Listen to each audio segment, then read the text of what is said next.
بسم الله الرحمن الرحيم والصلاة والسلام على أشرف المرسلين سيدنا محمد عليه الصلاة والسلام. Bonjour tout le monde. Dans cette vidéo, je vais continuer. Donc, la précédente, درنا le filtrage analogique, les systèmes linéaires ou la transformation de la place. Donc, اليوم راح نشوفوا les systèmes linéaires par transformés de Fourier. Donc, on va étudier maintenant la réponse des systèmes à un signal d'entrée périodique. Donc, on a besoin d'utiliser la transformée de Fourier. Pour la transformée de Fourier, donc elle est utilisée seulement pour les signaux périodiques. Donc, si nous avons des signaux périodiques, de période T0 est égal à 1F0, donc on doit utiliser la série de Fourier. D'accord? La série de Fourier, c'est pour les signaux périodiques. Donc, la transformée de Fourier, elle est utilisée pour les signaux apériodiques ou bien non périodiques. Donc, pour la série de Fourier, nous avons S de t qui est égal à une somme qui varie de moins l'infini à plus l'infini de Cn exponentielle Gn oméga 0 t, sachant que oméga égale à 2pi sur la période t0.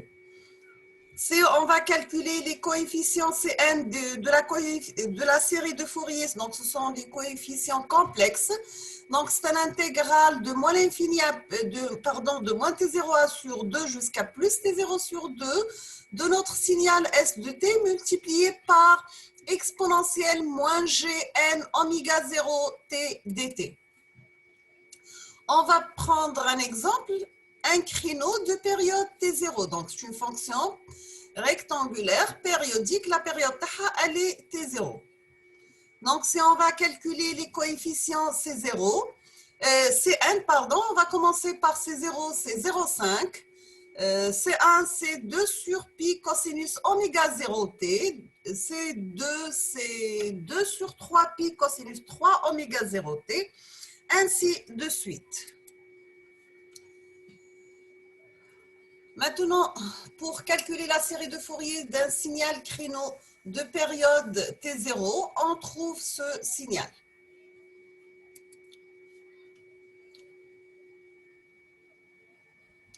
Donc, nous avons que pour les signaux périodiques, ils ont une période finie, tant que les signaux non périodiques, la période elle est infinie. Donc, qui dit S de t est égal à la somme de n varie de moins l'infini à plus l'infini de Cn exponentielle Gn oméga 0t. Cn, c'est l'intégrale de moins t0 sur 2 jusqu'à plus t0 sur 2 de S de t exponentielle moins Gn oméga 0t dt. Maintenant, si on va faire la transformée de Fourier, donc au lieu de calculer une somme pour la série de Fourier, on doit calculer un intégral qui varie de moins l'infini à plus l'infini de grand S de f par exponentielle plus g oméga t. Mais cette fois-ci, on va calculer l'intégrale par rapport à la fréquence. D'accord? Donc, là, pour la transformée de Fourier, c'est un intégral. C'est la transformée de Fourier inverse. Donc, c'est l'intégrale de moins l'infini à plus l'infini de S de t par exponentielle moins g oméga t dt. D'accord? Donc, ça, c'est pour la série de Fourier et ça, c'est pour la transformée de Fourier. On va prendre un exemple, un créneau de période t0. Si on va calculer sa transformée de Fourier, on trouve les raies suivantes. Donc, on trouve cette amplitude pour f égale à 0, celle-ci pour f égale 0 et moins f0, 3f0, 5f0, ainsi de suite. Maintenant, pour un signal porte de largeur grand T, vous voyez que sa série de Fourier, donc la valeur absolue de son amplitude de transformée de Fourier, c'était sinus cardinal PFT. D'accord? Pour la transformée de Fourier, voici un tableau qui résume quelques propriétés. Nous avons pour la linéarité, si nous avons A S1 de t plus B S2 de t, A pour transformée de Fourier, A S1 de f plus B S2 de f.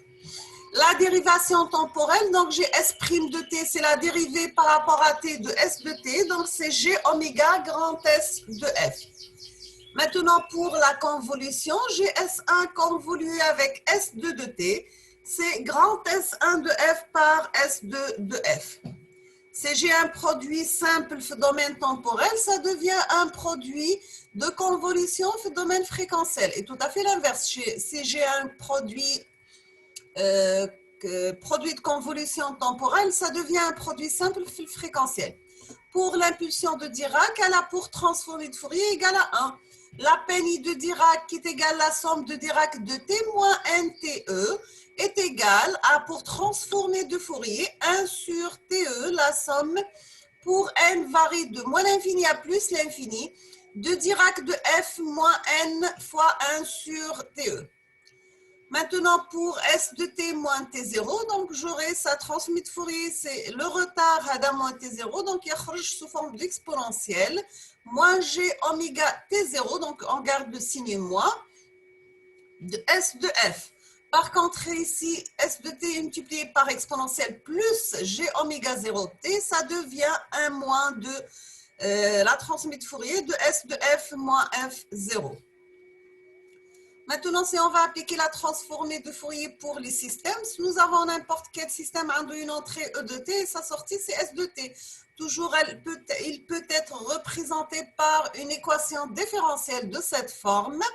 Donc, j'ai Bn, la dérivée nième de S de t par rapport à t à la puissance n, plus B par n-1, la dérivée nième de n-1 S de t sur dt n-1, plus B0 S de t, est égal à AM, la dérivée m de E de t sur dtm, plus AM-1, la dérivée de m-1, E de t sur dtm-1, ainsi de suite, jusqu'à arriver à A0 multiplié par l'entrée E de t.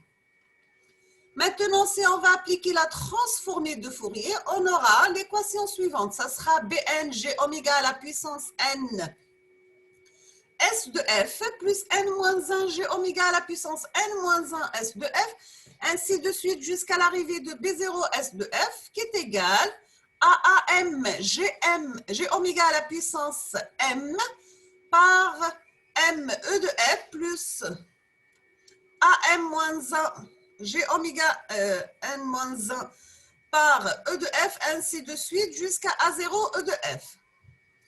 Si on va chercher la réponse fréquentielle qui est le signal de sortie divisé par l'entrée, j'aurai une équation de cette forme. D'accord? Là, il y a une غلطة.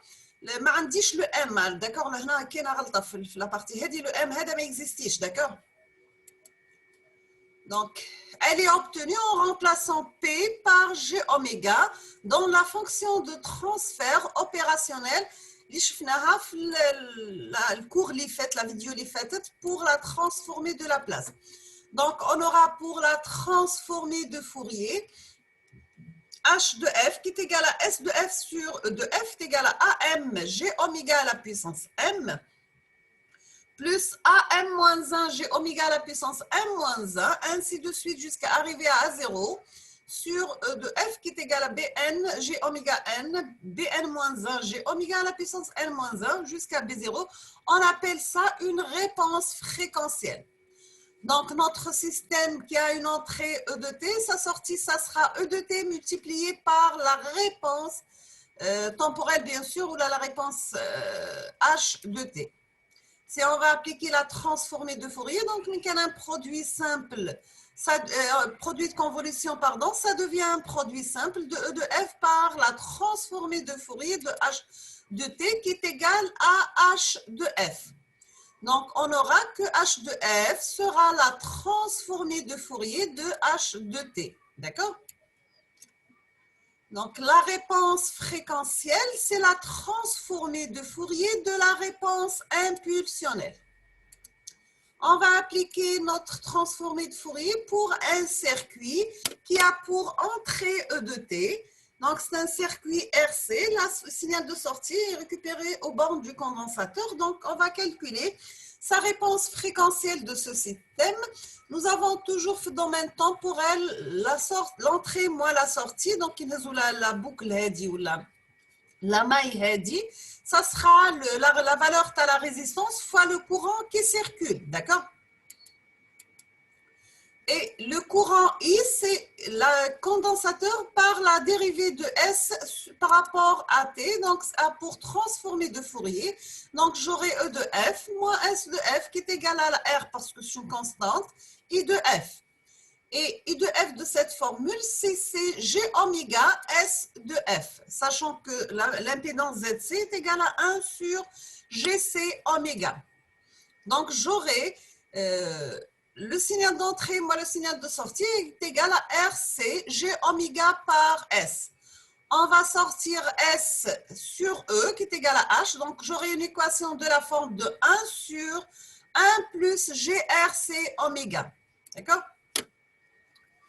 Maintenant, toujours avec la transformée de Fourier, mais cette fois-ci, on va prendre une entrée sinusoïdale. Donc, j'aurai E de t, mais la forme de E0 cosinus oméga 0t, a pour transformée de Fourier, E de oméga, qui est égal à E0 sur 2, Dirac de oméga moins oméga 0 plus Dirac de oméga plus oméga 0. Donc, le cosinus est sous la forme de 2 exponentielles, la somme de 2 expos divisé par 2, où chaque expo, la transformée de Fourier, voit un Dirac décalé, d'accord?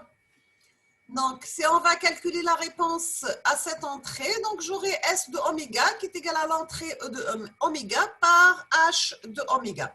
Donc, qui est égal à E0 sur 2, Dirac de oméga moins oméga 0, plus Dirac de oméga plus oméga 0 par H de oméga.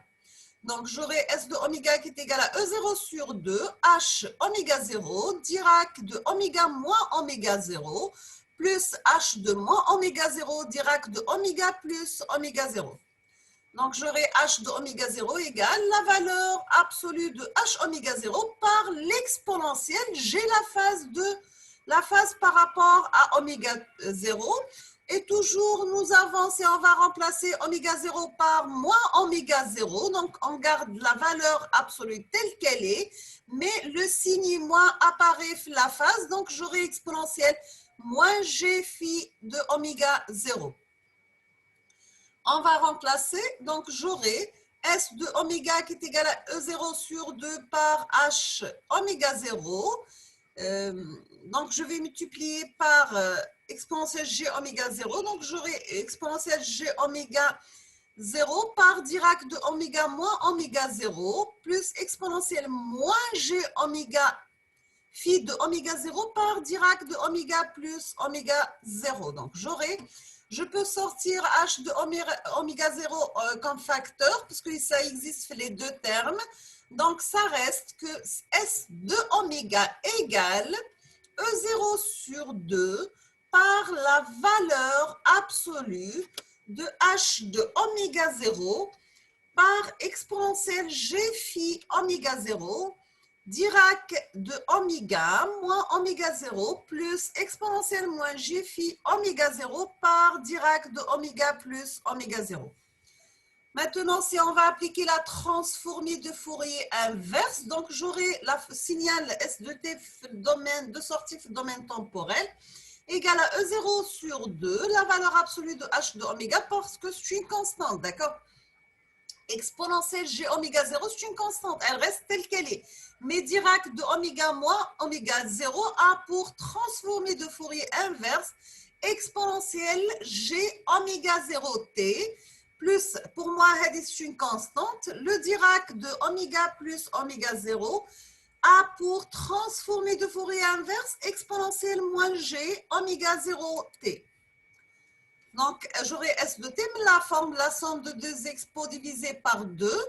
Donc, ça sera E0 par la valeur absolue de H de oméga 0 par cosinus oméga 0t plus phi de oméga 0. Donc, le gain G de oméga 0 du système E0 sur S0 le point oméga 0 est égal à la valeur absolue de la réponse impulsionnelle le point oméga 0. Le déphasage phi de oméga 0 de S de t par rapport à E de t à oméga 0 est égal à l'argument de H oméga 0. Donc, on obtient que le diagramme de Bode, c'est la représentation de la valeur absolue de H oméga 0 et la phase phi de oméga 0.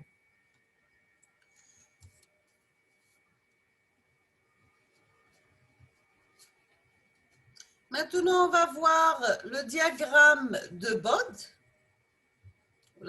Comment tracer un tracé de Bode. Donc, on a montré que n'importe quel système qui a pour entrée E0 multiplié par cosinus oméga 0 t, il a sa sortie, le signal S de t, sous la forme de E0 multiplié par la valeur absolue de H oméga 0 par cosinus oméga 0 t plus phi de oméga 0. D'accord?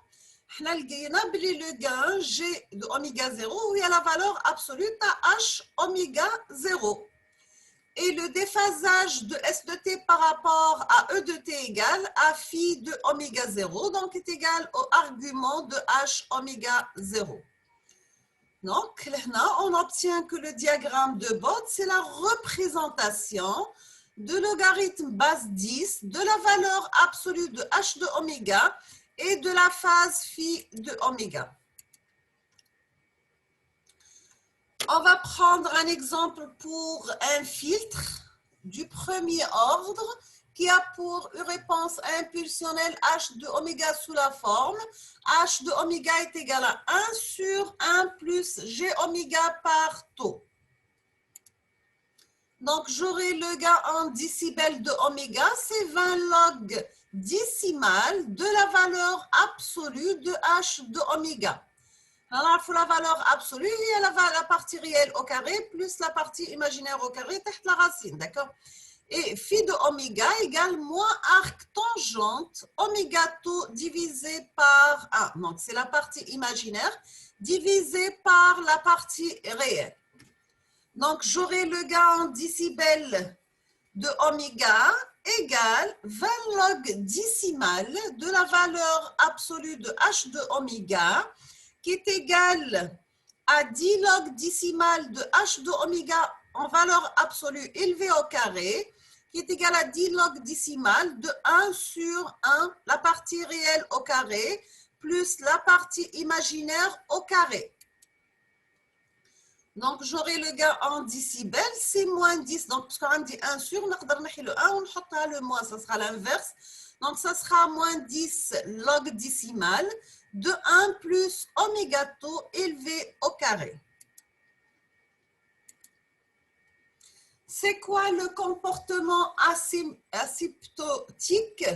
Donc, c'est le comportement du système à certaines fréquences caractéristiques, par exemple, quand oméga tend vers 0 ou bien quand oméga tend vers l'infini. On va prendre un exemple lorsque oméga tend vers 0. Donc, j'aurai le gain en décibels. Si la limite de oméga tend vers 0, de moins 10 log décimal de 1 plus oméga tau élevé au carré. Donc, ça sera égal. Donc, on fait oméga tend vers 0. Donc, la partie est 0. Donc, oméga, la limite, donc, moins 10 log décimal de 1. Ou log de 1 décimal égale à 0 décibels. Donc, j'aurai une pour oméga tend vers 0, j'aurai une droite horizontale de 0 décibels.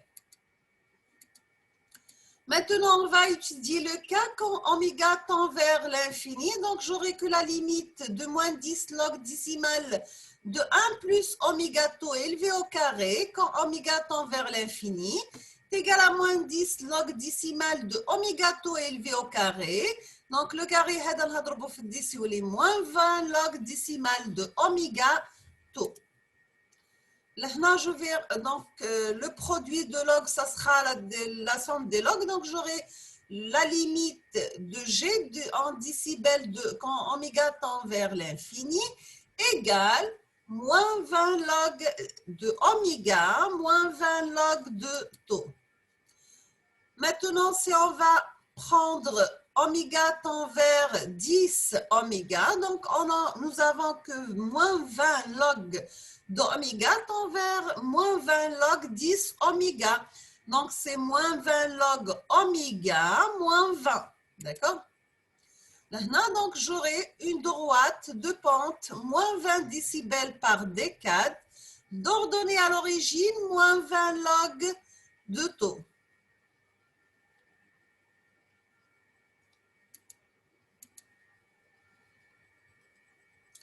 Donc, pour la limite de G, la valeur du gain en décibels quand oméga tend vers 0, nous avons obtenu une droite horizontale de 0 décibels. Pour la limite du gain en décibels quand oméga tend vers l'infini, nous avons obtenu une droite de pente moins 20 décibels par décade. D'ordonnée à l'origine, c'est moins 20 log de taux. Donc, voici le tracé de Bode. Donc, c'est le tracé في الماتلاب. Donc, l'axe, c'est des fréquences, le oméga, ou en décibels.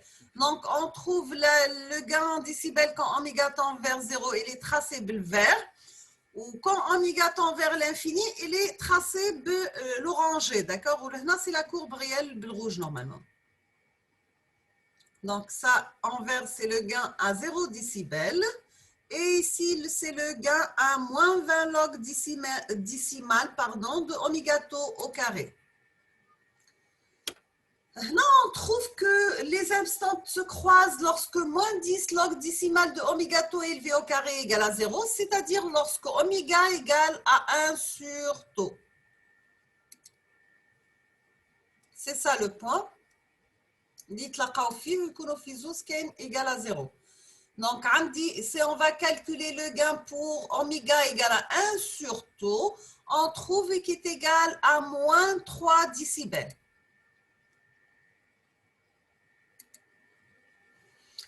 Maintenant, on passe le traçage à la phase. Ici, oméga, c'est moins arc tangente oméga tau. C'est moins arc tangente. La partie imaginaire divisée par la partie réelle, autant que la partie réelle est égale à 1. Là, vous voyez la courbe, un tracé pour une phase qui est égale à moins 45 degrés. Si on va remplacer oméga par 1 sur tau, la valeur pour moins 3 décibels. D'accord? Là, je vais m'arrêter dans cette partie. On continue la suite, Inch'Allah, la prochaine vidéo. Je vous remercie infiniment pour votre attention. N'hésitez pas si vous avez des questions ou bien des remarques ou si vous demandez d'autres cours. Je vous souhaite bon courage, bonne chance, beaucoup de succès. Merci beaucoup pour votre attention et à la prochaine, Inch'Allah. Merci beaucoup.